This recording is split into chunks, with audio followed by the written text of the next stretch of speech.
I got Alan Frew here, formerly of Glass Tiger. How's the Glass Tiger going right now? Is it still a lineup? Oh, absolutely. Okay, then you're not formally from Glass Tiger. No, I'm not formally from Glass Tiger. I'm still from Glass Tiger. From Glass Tiger. Yeah, we're still going strong. We do about 15 or so dates a year, and we could do more, but I actually don't want to do anymore. So Really? I'm doing so many other things. So I usually ask the agent to keep it around 10 to 15 dates a year. Now, do you promote Alan Frew a lot more, like the solo project? Yeah, I mean, you know, Glass Tiger, we all know what Glass Tiger is, right? It's a nostalgic band, and I don't think it needs any promotion. So my main focus on when it comes to actually moving forward and promoting, I guess, would be myself, and then other artists that I work with. The law of attraction, when did you discover it? I discovered it as a child, actually, but I probably didn't realize it until later years. But I discovered a long time ago that if you apply enough energy behind any great thought, and put some, want to establish something right away. The idea of the secret, you know, people talk about the secret. What I don't like about that is, number one, if it was a secret, how the hell did I find out about it? Yeah. And number two, they give you the impression that if you just think about it, it will magically appear. And I detest that, and I encourage people all across the country when I'm speaking to them to not fall for that. On the other hand, I do believe truly that if you put enough energy and enough hard work behind, and passion and energy behind any great thought, that you can indeed manifest it and make it work. So, for example, I say that one of the greatest success stories of my life was getting out of the violence and the anger and the surroundings that I was in as a child. Okay. And I constantly told everybody, including my parents, that we were coming to Canada. As a 5 and 6 and 7-year-old, I would tell people, we're going to Canada, we're going to Canada. And then, almost like magic, my dad came home one day, years later, and said he'd been laid off from work. He had nowhere to go, he had nothing to do, so he was going to take a shot and we're all going to Canada. So that's where it all began for me. Did the law of attraction help Glass Tiger? Absolutely. You put a lot of focus into that? Absolutely, even though you know, I mean, there's other bands out there doing as much, if not more, and hard work than Glass Tiger did, but I do believe that that's what they're doing, whether they're conscious of it or not. A band is a great example of focused energy, like-minded energy, incredibly hard work, great teamwork, great belief systems. Bands are wonderful examples of how to manifest your destiny. Would you say the video years, like video hits, the Canadian broadcast, and you know, Much Music helped out Glass Tiger in the past also? For sure. With the videos being marketed? For sure. The television and film industry is probably the single greatest medium that we have. You know, I still get recognized in far corners of the world where you would think, okay, it's done, it's over, but there'll always be that guy or that girl that'll come up and say, "Are you that Glass Tiger fella?" You know, and it's like, wow, how do you know that? And that's the power of television. YouTube today is basically like Much Music, because you can act, but better, because you can actually single out what you want to see. Do you like the power of YouTube in promotion? I do, and obviously I don't. The internet brings with it all the deep, dark dregs of humanity. Like, there's nothing is sacred. The internet makes it like we're actually in each other's bedrooms and living rooms and minds. But of course, it's an incredibly powerful tool when you're trying to reach,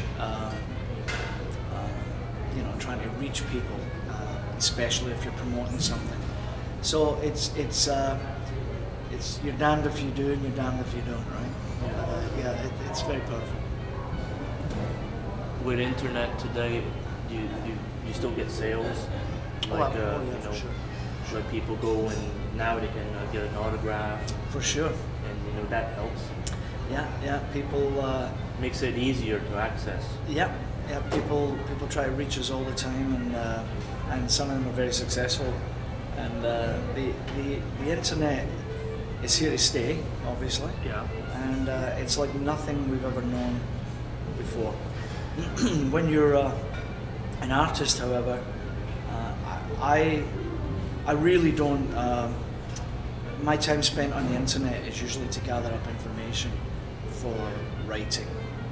I can't think of any other reason why I would go on there, and I certainly keep it to an absolute minimum, trying to figure out what they're saying about me, because if you go on and start to follow the trail, for every good comment and good guy, there's a bad one. Yes. And so you have to just let it go, and that goes for everybody. I mean, I don't think there's anybody that has ever been has ever avoided the negativity that can come with the internet. When Glass Tiger was at its peak, the late 80s, what was the best bands to tour with, and like how was the tours, let's say, back in those days compared to, let's say, now when you go out? We've had great experiences. We've had a few bad ones, and usually it's never anything to do with the other band. It usually has to do with their road crew. And there was a few cases where we came across some of the old style road crews where you had to bribe them for anything that you wanted. But generally speaking, our touring experiences with other bands have been brilliant. The first two tours we did, major tours with Steve Perry and Johnny down in the States, and then we did 4 months with Tina Turner. Both of them were outstanding tours to be on, and they really helped her career, and the crew were brilliant together. Going to song process, like writing your songs, like the main hits, did you know they're going to be hits when did you already see it? No, I mean, to this day I've still got, I've got 2 or 3 things that are out there or are about to come out, and I feel really good about them. But I couldn't possibly sit here and tell you they're going to be hits. I just know that when we wrote Don't Forget Me When I'm Gone and Someday, and we wrote songs like My Town and Diamond Sun, I knew they were good. Yeah. You sit back, and because you think of all the shit you've written and all the, hundreds and hundreds of songs that just fall by the wayside, and you know why, it's a lyric thing or it's a lack of chorus, but then every now and again you get this little gem that comes along, and it just fits really well, and it's put together really well, and you can sit back and you can say, I know this is good.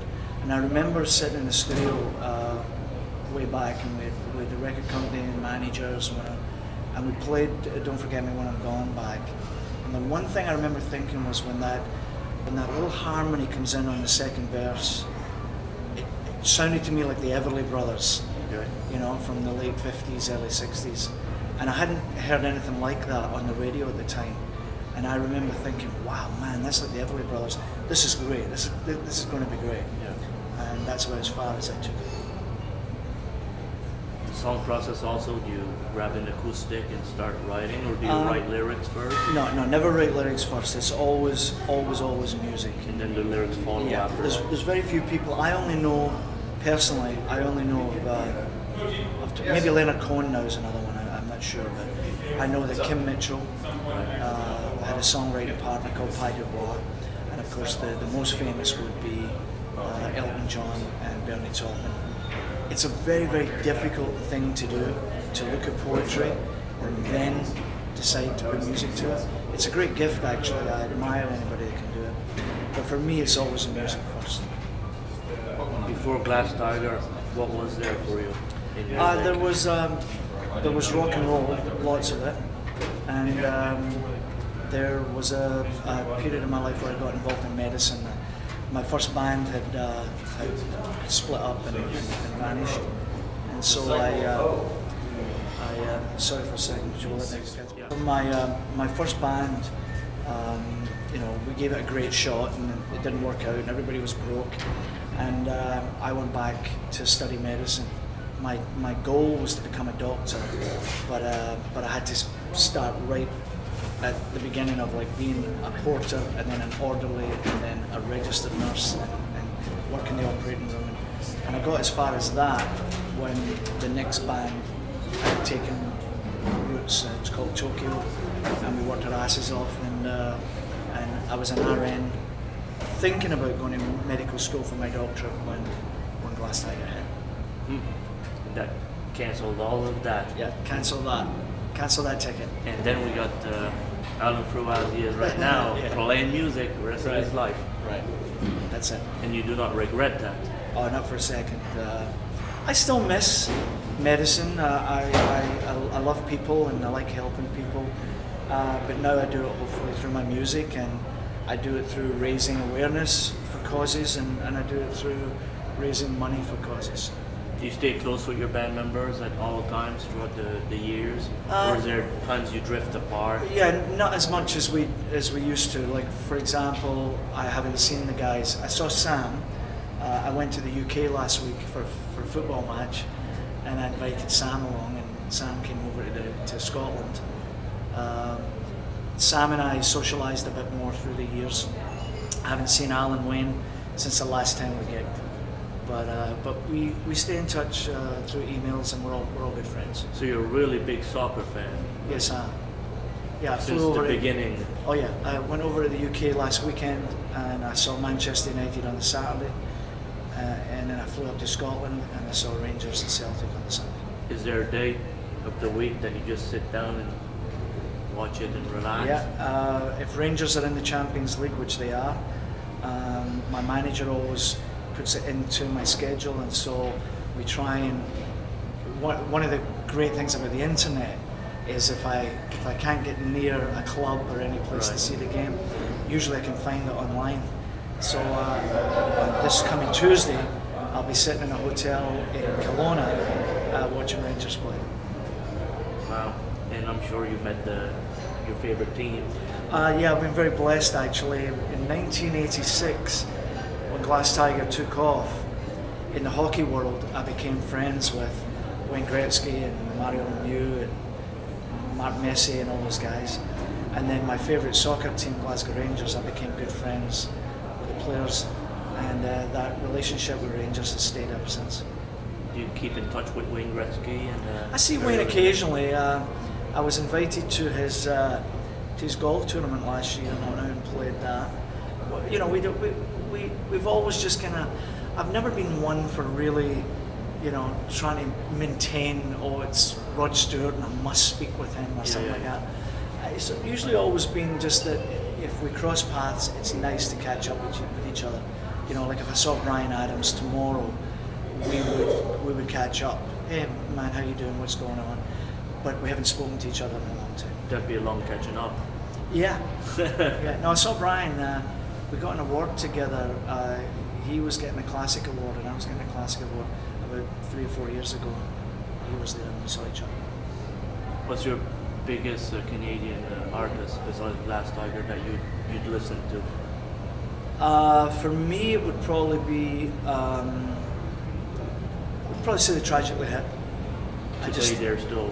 I just think they're Downey's an incredible lyricist, and he's a very unique vocalist and obviously a unique artist, and I respect that, and I respect them as a hard-working band, and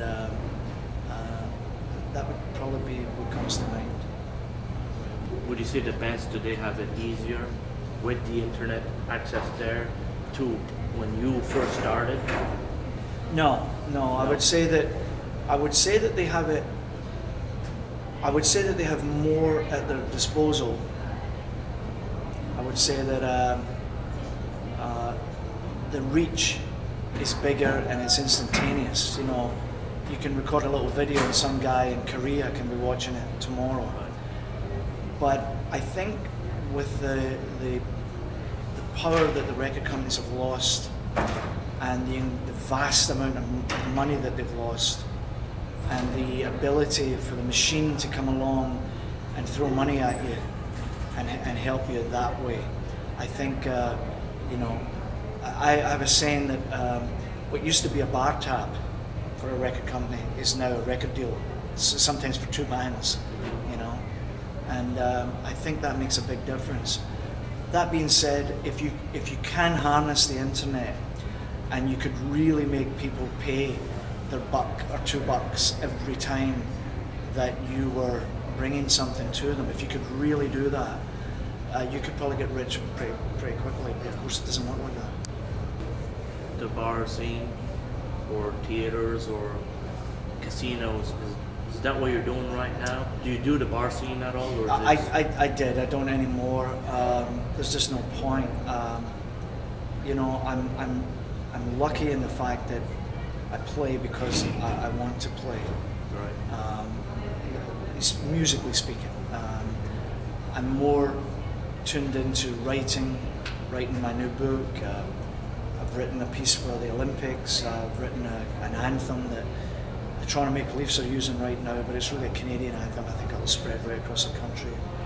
I'm working with some other artists, so excuse me, I stay very busy.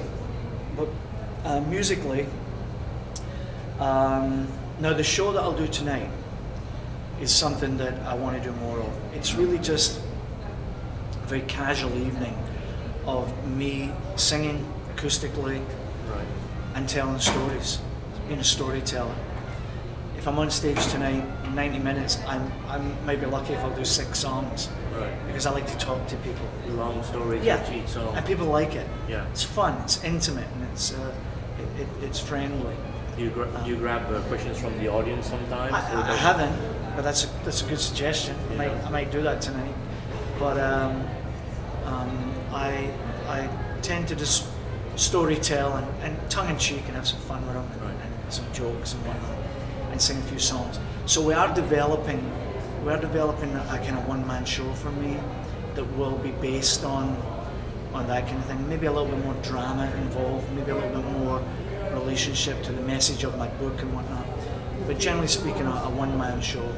But the Glass Tiger thing and the actual getting up there and just belting tunes out and whatnot, I do that because I want to do it. Right. You know, I work with Glass Tiger because it makes me happy to go out occasionally and see the guys. Will there be a Glass Tiger new album coming out anytime soon, or is that over with? We just can never seem to get it together. I'm going to blame them a little bit, and they know that. I have an abundance of songs ready to go that could certainly lay the foundations of a new album. But we as a band can't seem to get it together. Everybody seems to be scattered and doing their own thing. And I've tried occasionally to prod them, and it doesn't seem to go anywhere. So I leave it be. So it's more like time's going quicker. Nobody's got time to get together. Yeah, you know, people get like Wayne is very involved in. Wayne invented a thing called Skyshed and Skypod. Wayne is a virtuoso astronomer. He's been studying the sky for as long as I've known him, and he invented a couple of pieces of equipment for astronomers that's doing very well. Sam's running a recording studio, and he did a whole lot of writing on his kind of easy listening, you know, the solitudes kind of thing. Yeah. He's much more eclectic in his music sounds, and he's quite island and very sort of Caribbean, and he's been working on a couple of albums of that genre. So the guys are busy, but every time the idea comes up of a new Glass Tiger thing, you know, I laugh now. I just laugh. Yeah. When is your next album going to come out? Are you already writing for the process? You know, I've been so busy doing other things that I haven't really focused yet on a solo project. And there's something interesting that's happening, and you're the first one to ever hear this. The original drummer from Glass Tiger, Michael Hansen. We haven't been together in almost 20 years. Michael went through a rough time in his life and has come out the other side with, glowing colours, and we recently got together and we loved it. It's been a great experience. We've now written 3 new songs together. We're not sure what we're writing for right now. We've got 3 songs that would very much suit a female artist that we're talking to, and or it might suit something I'm doing. But it's been great to write with Michael again. It's been a long time. So you've just been given the scoop. Nobody knows that. Thank you. Before we wrap this up, how much time do you put into writing your books? Like, is this 100%? When people ask how long it took to write the first book, I say a lifetime. But what actually happened was my manager and co-writer, she's a co-writer, she started prodding me for about.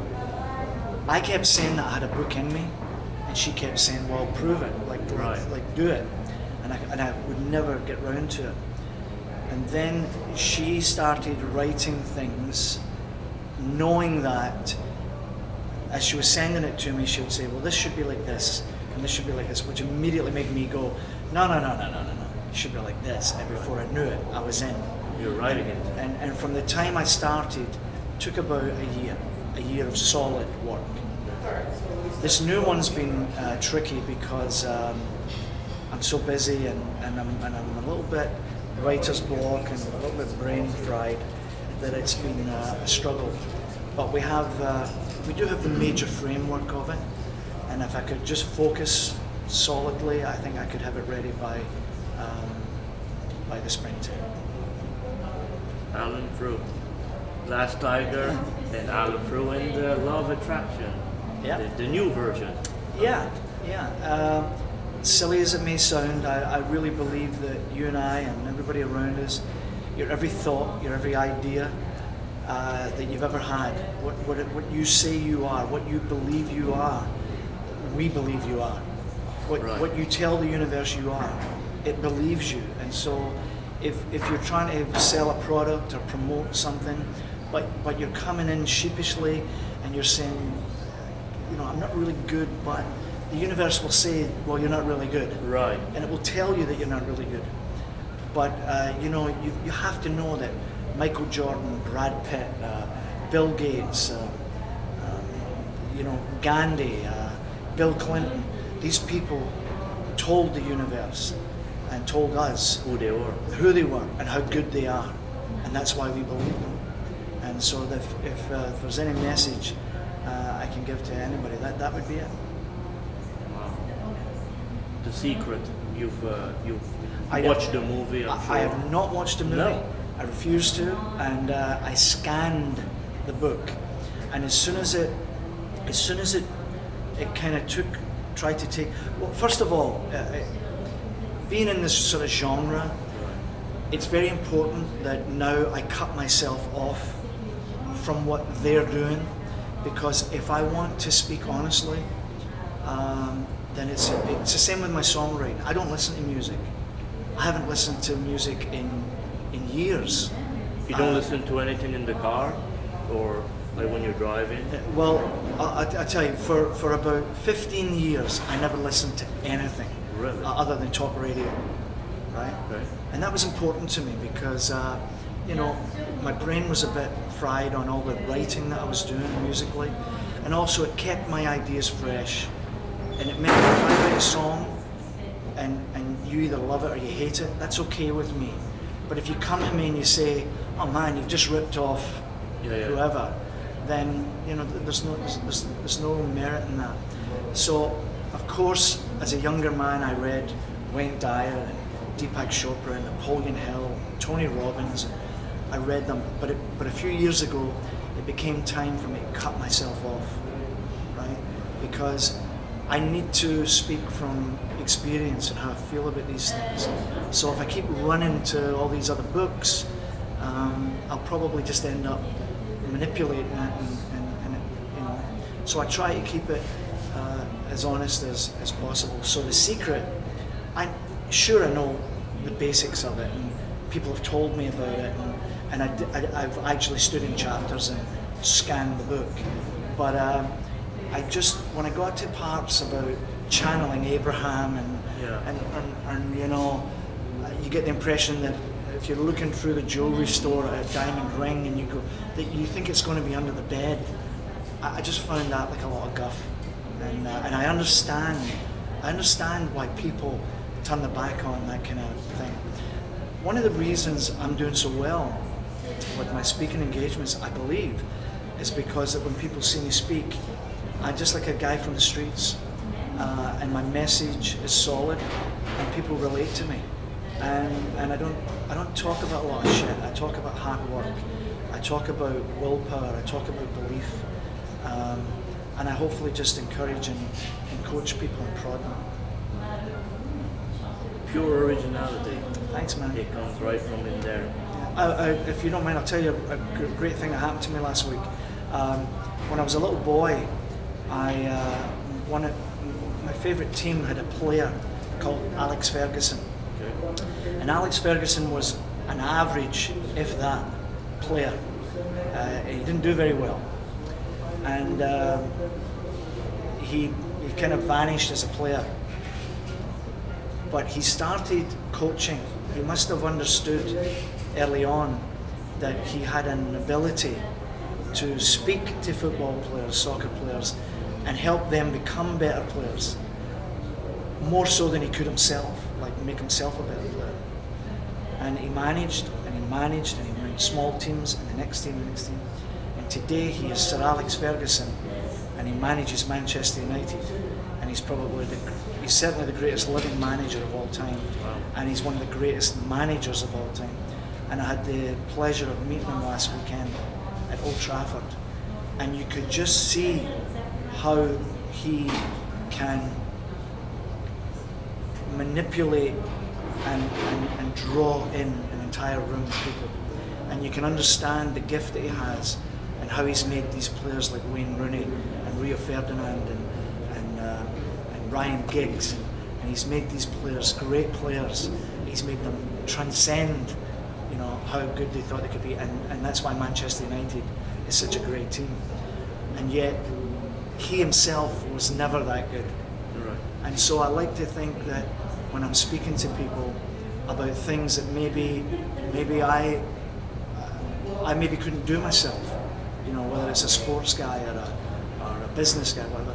Then I like to think that I come from a place that helps them just go inside and find it within themselves. Wow. There you go. That means you really wanted to be a manager. The best of it. Yeah. All right, man. Alan Frew, was a pleasure. Okay.